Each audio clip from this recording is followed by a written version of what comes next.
ACT ರಿಸಲ್ಟ್ಗೋಸ್ಕರ ಕಾಯ್ತಾ ಇರುವ ಎಲ್ಲ ಸ್ಟೂಡೆಂಟ್ಸ್ಗೆ ಒಂದು ಅಪ್ಡೇಟ್ ಇದೆ. ಆ ಅಪ್ಡೇಟ್ ಏನಪ್ಪ ಅಂತಂದರೆ ಜೂನ್ 1 ನಂತರ ರಿಸಲ್ಟ್ ಬರುತ್ತೆ ಅಂತ KEA ಹೇಳಿತ್ತು. ಇವಾಗ ಪ್ರಾಕ್ಟಿಕಲ್ ಎಕ್ಸಾಮ್ ಆಗಿರೋದ್ರಿಂದ ರಿಸಲ್ಟ್ ಯಾವಾಗಾದರೂ ಬರ್ಬೋದು. ಸದ್ಯಕ್ಕೆ ಅವರು ಸೀಟ್ ಮ್ಯಾಟ್ರಿಕ್ಸ್ ಅನ್ನುವಂಥ ಒಂದನ್ನು ಬಿಟ್ಟಿದ್ದಾರೆ. ಸೀಟ್ ಮ್ಯಾಟ್ರಿಕ್ಸ್ ಅಂದರೆ ಏನು ಅಂತ ಅಂದರೆ ಕಾಲೇಜಲ್ಲಿ ಎಷ್ಟು ಸೀಟ್ಸ್ ಇದೆ ಟೋಟಲ್ಲು, ಮತ್ತು ಯಾವ್ಯಾವ ಬ್ರಾಂಚ್ಗೆ ಎಷ್ಟೆಷ್ಟು ಸ್ಟೂಡೆಂಟ್ಸ್ ಜಾಯ್ನ್ ಆಗ್ಬೋದು, ಎಷ್ಟು ಸೀಟ್ಸ್ಗಳಿದೆ, ಕ್ಯಾಟಗರಿ ವೈಸ್ ಸೀಟ್ ಡಿಸ್ಟ್ರಿಬ್ಯೂಷನ್ ಆಗಿರೋದನ್ನ ಸೀಟ್ ಮ್ಯಾಟ್ರಿಕ್ಸ್. ಈಗ KE ರಿಲೀಸ್ ಮಾಡಿರುವ engineering draft seat matrix PDF ನೋಡೋಣ ಮತ್ತು ಅದರಲ್ಲಿ ಇನ್ನೇನು ಇನ್ಫಾರ್ಮೇಷನ್ ಇದೆ ಅನ್ನೋದನ್ನ ಸಿಂಪಲ್ ಆಗಿ ಅರ್ಥ ಮಾಡ್ಕೊಳ್ಳೋಣ. ಮೊದಲು ಗೂಗಲ್ಗೆ ಹೋಗ್ಬಿಟ್ಟು KEA ಅಂತ ಸರ್ಚ್ ಮಾಡಿದರೆ ಈ ಥರ ಬರುತ್ತೆ. ಫಸ್ಟ್ ಬರೋದೇ ಅಫಿಷಿಯಲ್ ವೆಬ್ಸೈಟು KE ಮತ್ತು ಈ ಥರ ಇಂಟರ್ಫೇಸ್ ಓಪನ್ ಆಗುತ್ತೆ. ಈ ಥರ ಓಪನ್ ಆದಮೇಲೆ ಇಲ್ಲಿ ನಿಮಗೆ ಆಪ್ಷನ್ ಇರುತ್ತೆ, ಕನ್ನಡ ಅಥವಾ ಇಂಗ್ಲೀಷಲ್ಲಿ ಈ ಪೇಜ್ನ ನೋಡ್ಬೋದು ನೀವು. ನಾನು ನಿಮಗೆ ಇಂಗ್ಲೀಷಲ್ಲಿ ತೋರಿಸ್ತೀನಿ. ಇಲ್ಲಿ ನೋಡೋದಾದರೆ ಇದು ಅಫಿಷಿಯಲ್ ವೆಬ್ಸೈಟ್. ಈ ಥರ ಕಾಣಿಸುತ್ತೆ ಇಂಟರ್ಫೇಸ್ ಸ್ಟಾರ್ಟಿಂಗಲ್ಲಿ.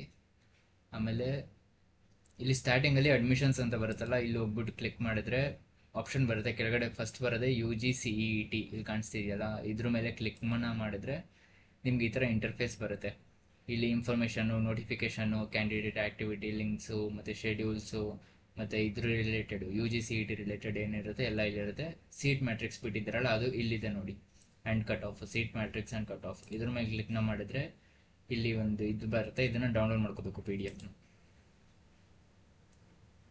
ಇವಾಗ ಸೀಟ್ ಮ್ಯಾಟ್ರಿಕ್ಸ್ ಇದೇನೆ, ಇದು ಸ್ಟಾರ್ಟಿಂಗ್ ಒಂದು 3 ಪೇಜ್ ಏನು ಬೇಡ, ಬಿಟ್ಬಿಡಿ, ನಮ್ಗೆ ಅಷ್ಟೊಂದು ಇಂಪಾರ್ಟೆಂಟ್ ಇಲ್ಲ ಅದು. ನೀವು ಓದ್ತೀನಿ ಅಂದರೆ ಓದ್ಕೊಳ್ಳಿ ಅಷ್ಟೇ. ಇವಾಗ ಇಲ್ಲಿ ಸ್ಟಾರ್ಟಿಂಗ್ ಈ ಥರ ಇರುತ್ತೆ, ಒಂದೊಂದು ಪೇಜಲ್ಲಿ ಒಂದೊಂದು ಕಾಲೇಜ್ ಬಗ್ಗೆ ಅಥವಾ 2-3 ಕಾಲೇಜ್ ಬಗ್ಗೆ ಇದನ್ನ ಕೊಟ್ಟಿರ್ತಾರೆ ಮ್ಯಾಟ್ರಿಕ್ಸು. ನೀವು ಇಲ್ಲಿ ಇದನ್ನು ಸ್ಟಾರ್ಟಿಂಗ್ ನೋಡೋದಂದರೆ ಇವಾಗ ಇಲ್ಲಿ government engineering college Chamarajanagar first ಸ್ಟಾರ್ಟಿಂಗಲ್ಲಿ ಕೊಡೋದವ್ರು ಏನಂದರೆ ಕಾಲೇಜ್ ನೇಮ್ನ ಕೊಟ್ಟಿರ್ತಾರೆ. ಕಾಲೇಜ್ ನೇಮ್ ಆದಮೇಲೆ ಅದ್ರದ್ದು ಅಡ್ರೆಸ್ಸು ಇಲ್ಲಿ ಕೆಳಗಡೆ ಅಡ್ರೆಸ್ ಕೊಟ್ಟಿರ್ತಾರೆ, ಮೇಲ್ಗಡೆ ಕಾಲೇಜ್ ನೇಮ್ನ ಕೊಟ್ಟಿರ್ತಾರೆ. ಇದು ಚಾಮರಾಜನಗರದಲ್ಲಿದೆ ಗೌರ್ಮೆಂಟ್ ಇಂಜಿನಿಯರಿಂಗ್ ಕಾಲೇಜು, ಅದನ್ನು. ನೆಕ್ಸ್ಟ್ ಬಂದು ನೋಡೋದಂದರೆ ನೆಕ್ಸ್ಟ್ ಕಾಲಮಲ್ಲಿ ಕೋರ್ಸ್ ನೇಮ್ ಅಂತಂದರೆ civil, mechanical, computer science, electronics ಈ ಥರ ಇರುತ್ತೆ. ಈ ಗೌರ್ಮೆಂಟ್ ಇಂಜಿನಿಯರಿಂಗ್ ಕಾಲೇಜಲ್ಲಿ ಇಷ್ಟೇ ಆಪ್ಷನ್ ಇರೋದು, 4 ಕೋರ್ಸ್ಗಳಿರೋದು.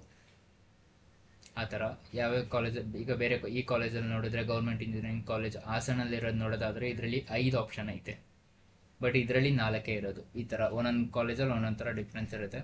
ಸ್ಟಾರ್ಟಿಂಗ್ ಇವಾಗ ಇದರಲ್ಲಿ ನೋಡೋದಾದರೆ ಟೋಟಲ್ ನೆಕ್ಸ್ಟ್ ಕಾಲಮಲ್ಲಿ ನೋಡೋದಾದರೆ ಟೋಟಲ್ ಇಂಟೇಕ್ ಅಂತ ಅಂದರೆ 60 ಸೀಟ್ಸ್ ಅಷ್ಟೇ ಇರೋದು. ಈ ಸಿವಿಲ್ ಇಂಜಿನಿಯರಿಂಗ್ ಬ್ರಾಂಚಲ್ಲಿ ಟೋಟಲ್ ಇಂಟೇಕ್ ಇಷ್ಟೇ ಇರೋದು, 60 ಸೀಟ್ಸ್ ಅಷ್ಟೇ ಇರೋದು. ನೆಕ್ಸ್ಟ್ ಕಂಪ್ಯೂಟರಲ್ಲೂ ಅಷ್ಟೇ ಇದೆ, ಎಲೆಕ್ಟ್ರಾನಿಕ್ಸಲ್ಲೂ ಅಷ್ಟೇ ಇದೆ, ಮೆಕ್ಯಾನಿಕಲಲ್ಲೂ ಅಷ್ಟೇ ಇದೆ. ಟೋಟಲ್ 240 ಸೀಟ್ಸ್ ಇದೆ ಈ ಕಾಲೇಜ್ಗೆ. Next total KEA government seats KEA ಇಂದ ಬರೋದಂತಂದ್ರೆ ಅದನ್ನು 60 ಎಲ್ಲ ಅದರಲ್ಲಿ ಇದರಲ್ಲಿ ಈಕ್ವಲ್ ಇದೆ, ಒಂದೊಂದು ಥರ ಇರುತ್ತೆ. ಇಲ್ಲಿ ನೋಡಿ ಇದರಲ್ಲಿ 120 ಇದೆ computer science engineering Hassan government engineering ಕಾಲೇಜಲ್ಲಿ. ಆ ಥರ ಡಿಫ್ರೆನ್ಸ್ ಇರುತ್ತೆ. ಇದು ಟೋಟಲ್ 240 ಇದೆ. ನೆಕ್ಸ್ಟ್ ಕಾಲಮಲ್ಲಿ ನೋಡ್ತು ಅಂತ ಅಂದರೆ PH, SPL, HK, RK ಅಂತ ಇರುತ್ತೆ, ಈ 4.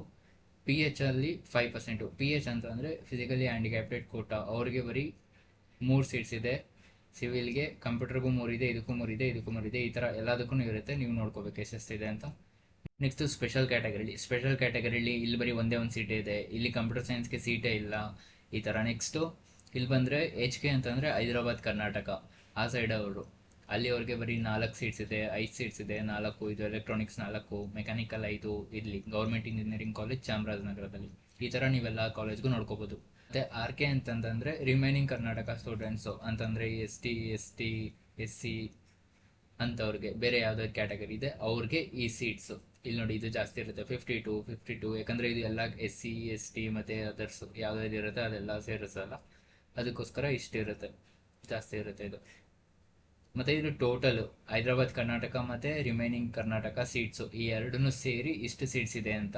ಇದು 52 + 4, ಇದನ್ನು 56, ಈ ಥರ ಎರಡನ್ನೂ ಸೇರಿ ಇಷ್ಟು ಸೀಟ್ಸ್ ಇದೆ ಅಂತ. ಲಾಸ್ಟ್ ಕೊನೆಯ ಕಾಲಮ್ ಇರೋದೇನೆಂದರೆ over and above intake SNQ 5% ಅಂತ ಇದೆಯಲ್ಲ. SNQ ಅಂದರೆ ಸೂಪರ್ ನ್ಯೂಮರರಿ ಕೋಟಾ. ಇಲ್ಲಿ ಏನಂತ ಅಂದರೆ ಯಾರಿಗೆ ಫ್ಯಾಮಿಲಿ ಇನ್ಕಮ್ಮು 8 lakhsಗಿಂತ ಕಡಿಮೆ ಇರುತ್ತೆ ಅವ್ರಿಗೆ ಇದು ಸೇರುತ್ತೆ. ಎಲಿಜಿಬಲ್ ಇನ್ಕಮ್ ಇರೋರು ಸ್ಟೂಡೆಂಟ್ಸ್ಗೆ ಟ್ಯೂಷನ್ ಫೀಸ್ ಕಡಿಮೆ ಆಗುವ ಕೋಟಾ. ಇದು ಸ್ವಲ್ಪ ಕಾಲೇಜ್ ಫೀಸ್ ಎಲ್ಲ ಕಡಿಮೆ ಮಾಡ್ತಾರೆ. ಇಲ್ಲಿ ನೋಡಿ ಇದು ಲಾಸ್ಟಲ್ಲಿ ಇದರಲ್ಲಿ ಬರೀ 3 ಇದೆ ಸಿವಿಲಲ್ಲಿ, ಇದು ಸಿವಿಲಲ್ಲಿ, ಕಂಪ್ಯೂಟ್ರಲ್ಲೂ 3 ಇದೆ, ಎಲ್ಲದರಲ್ಲೂ 3 ಇದೆ. ಇದು ಟೋಟಲ್ 12 ಇದೆ. ಹಾಗೆ ಪ್ರತಿ ಬ್ರಾಂಚ್ಗೆ ಮತ್ತು ಕಾಲೇಜ್ಗೆ ಸೀಟ್ ಡಿಸ್ಟ್ರಿಬ್ಯೂಷನ್ನ ತೋರಿಸ್ತಿದ್ದಾರೆ. ಇಲ್ಲಿ 130 ಪೇಜ್ ಇದೆ, ಇಲ್ಲಿ ನೋಡ್ಬೋದು ನೀವು. ಇದನ್ನು ಫುಲ್ಲು ಎಲ್ಲ ಕಾಲೇಜು ಇದೆ. ಇಲ್ಲಿ ನೋಡಿ, ಗೌರ್ಮೆಂಟ್ ಇಂಜಿನಿಯರಿಂಗ್ ಕಾಲೇಜು ಗದಗಲ್ಲಿರೋದು, ಮತ್ತು university BDT college of engineering Davanagere, ಆ ಥರ ಸುಮಾರು ಕಾಲೇಜ್ಗಳಿದೆ. ಎಷ್ಟು ಕಾಲೇಜ್ ಇದೆ ಅಂದರೆ ಫುಲ್ 130 ಪೇಜಸ್ಸು ಬರೀ ಕಾಲೇಜ್ಗಳ ಬಗ್ಗೆ ಇದೆ. ಅದ್ರ ಬಗ್ಗೆ ನೀವು ಅಲ್ಲಿ ನೋಡ್ಬೋದು ಯಾವ್ಯಾವ ಕಾಲೇಜ್ಗೆ ಎಷ್ಟೆಷ್ಟಿದೆ ಏನಂತ. ಫುಲ್ ಹೋಗ್ಬಿಟ್ಟು JSS ಅಕಾಡೆಮಿ ಎಲ್ಲ ಕರ್ನಾಟಕದಲ್ಲಿ ಯಾವ್ಯಾವ ಕಾಲೇಜ್ ಇದೆ ಎಲ್ಲ ಕಾಲೇಜ್ಗೂ ಡಿಸ್ಟ್ರಿಬ್ಯೂಷನ್ ಮಾಡಿರ್ತಾರೆ ಸೀಟ್ನ ಎಷ್ಟು ಅಂತ ಎಲ್ಲ ಬ್ರಾಂಚ್ಗೂ. ನೀವೆಲ್ಲ ನೋಡ್ಕೋಬೋದು ಇಲ್ಲಿ. ಸ್ಟೂಡೆಂಟ್ಸ್ಗಾಗಿ ಇಂಪಾರ್ಟೆಂಟ್ ಏನಂದರೆ, ಆಪ್ಷನ್ ಎಂಟ್ರಿ ಮಾಡುವಾಗ ಯಾವ ಕಾಲೇಜಲ್ಲಿ ಯಾವ ಬ್ರಾಂಚ್ಗೆ ಎಷ್ಟು KCET ಸೀಟ್ಸ್ ಇದೆ ಅನ್ನೋದನ್ನ ನೋಡಬೇಕು. ಸೀಟ್ ಕೌಂಟ್ ಜಾಸ್ತಿ ಇದ್ದರೆ ಜನರಲಿ ಅಡ್ಮಿಷನ್ಸ್ ಚಾನ್ಸ್ ಕೂಡ ಸ್ವಲ್ಪ ಹೆಚ್ಚು ಮಾಡ್ಬೋದು. ಅಂದರೆ ಫೈನಲ್ ಅಡ್ಮಿಷನ್ ನಿಮ್ಮ ರ್ಯಾಂಕ್ ಮತ್ತು ಕಟ್ ಆಫ್ ಮೇಲೆ ಡಿಪೆಂಡ್ ಆಗಿರುತ್ತೆ ಅಷ್ಟೇ. ರಿಸಲ್ಟ್ ರಿಲೀಸ್ ಆದಮೇಲೆ ಕೌನ್ಸಿಲಿಂಗ್ ಸ್ಟಾರ್ಟ್ ಮಾಡ್ತಾರೆ. ಆಗ ಈ ಸೀಟ್ ಮ್ಯಾಟ್ರಿಕ್ಸ್ ತುಂಬ ಇಂಪಾರ್ಟೆಂಟ್ ಆಗುತ್ತೆ, ಯಾಕಂದರೆ ಆಪ್ಷನ್ ಎಂಟ್ರಿಯಲ್ಲಿ ಇದೇ PDF ಯೂಸ್ ಮಾಡ್ಕೋಬೋದು.